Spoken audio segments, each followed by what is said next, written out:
Hey guys, I'm Matthias aka 59 Perlen, and in this video I will explain how I connect the Squarp Pyramid with Digitakt and control the pattern changes. And if you like the video, you maybe want to subscribe to my channel. You can do that with the button below, and don't forget to activate the little bell so you get notified when I upload new videos. So let's go. First of all, of course, you need to make sure that your Digitakt is connected to your controller. In my case, it's the Squarp Pyramid. And if you want to use it for Elektron devices in general, I tried it out with Digitone and it worked the same way. With Octatrack, I'm not sure, but this might be a little difficult, not difficult, different. Sorry, maybe it's also difficult. So first of all, make sure it's connected. I connected the Midi in with the Midi out of the Squarp. I will show that in a couple of minutes. And then we have to make sure to go into our Midi configuration settings. And there are only a couple of things you have to check. So first of all is the sync. So make sure that you have the clock receive on. If you want to control the transport of the Digitakt with the Squarp as well, for a track I'm going right now, I don't really necessarily use it if I do the track with the Midi sequencer. If you want to use the internal sequencer of the Digitakt, you need to turn this on. Then the transport receive, of course, you have to activate it too. And then we have the program channel receive as well. This is pretty important because this is what we want to get. And the program channel send, we can leave this off. So this is the sync setting. Then the next thing we check is the port configuration. Make sure that you have the input from Midi and USB or Midi only activated. So I have the Midi and USB now, but it doesn't matter what you activate here.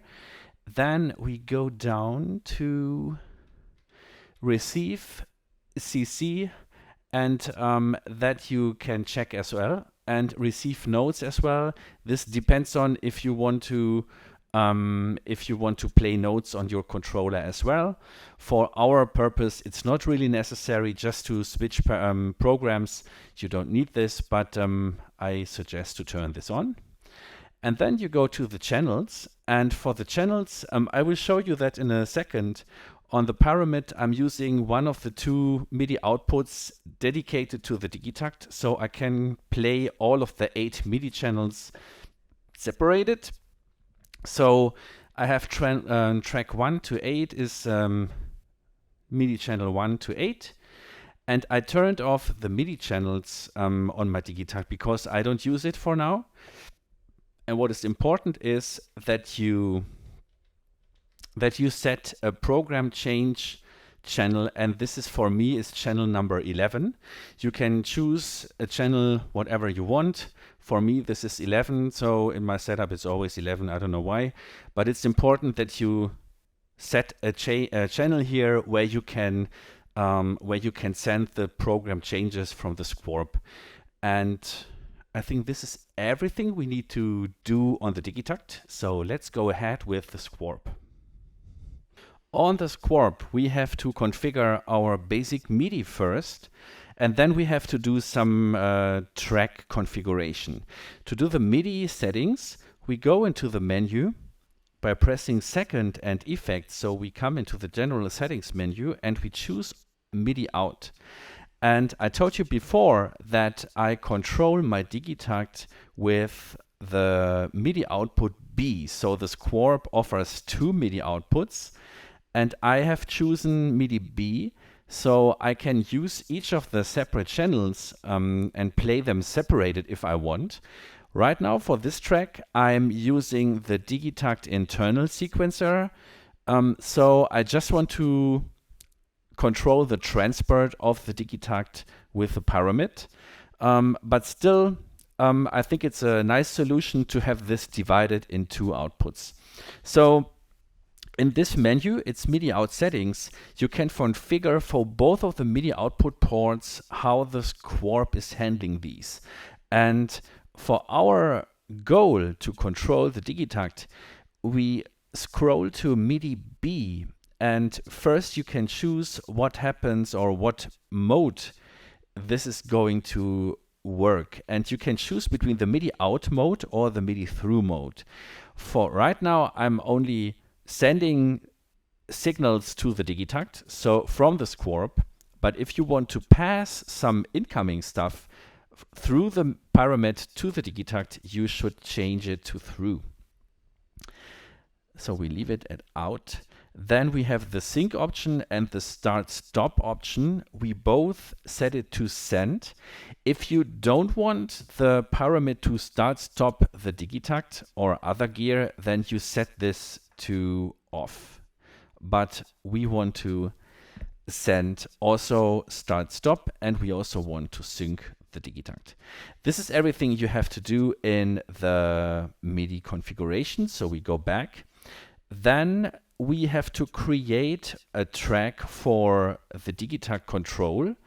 My recommendation is on the pyramid, set up one track per instrument that controls the program changes and also the CC messages that you might want to send. And I created a couple of them in this template. I've set up a template for my project, so I don't have to do this work each time. And I press track, and then the first track, this is my Digitakt track. This is now blinking. And first we need to tell the Squarp on which channel you want to send the MIDI program change. And we set the Digitakt to do that on MIDI channel number 11, or the Digitakt is expecting those commands on MIDI channel number 11. And to change it, we press the track and the channel button, and you see that this is set to 11. If you have chosen a different MIDI channel, you have to change it by turning this knob to whatever you want. So for now, I leave this at 11. And the last thing we have to do is we have to actually choose the program, right? To do that, we press the second button and the track, and then we come to the track settings. And what I recommend is that you first of all rename your track. So when you're adding up tracks for your instruments, you will be confused pretty soon. And that is why I recommend to rename your tracks so you always know what they are controlling. So this is titled Digitakt. I also have a track for the Digitone. And you can do that by choosing this name option. And the rest of these settings, you can leave them as they are, but you have to activate this pattern option by pressing the knob here, and then a little P will appear in front of your track title, and that is a sync option. That means that the Squarp is playing the complete pattern before it's going to send the program change to the Digitakt. And that's basically all. So now you can choose the program by turning knob number 1. We have here 3 options that are connected to knob 1, 2, and 3. And if I turn the knob, you see that nothing is happening. But if I press the stop button, you see that the program is changing depending on the program I'm going to choose. Sometimes you have to press the stop button to let the pyramid sending the program change command. If I change it,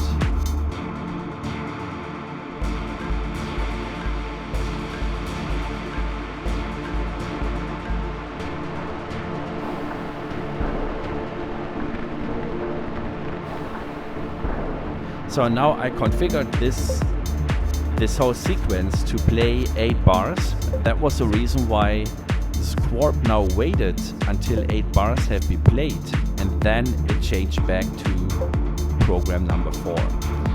You see, it's not really complicated.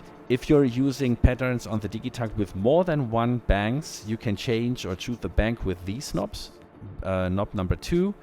And if you want to have a program change in the middle of your track, you program different tracks with different programs and then you sequence these with a sequencer. I hope that was helpful and I hope you understood what I did there. For me, it works pretty well. If you have any question, leave it in the comments below or send me an email or connect on the socials. You know where to find me. See you in the next video, guys. Bye.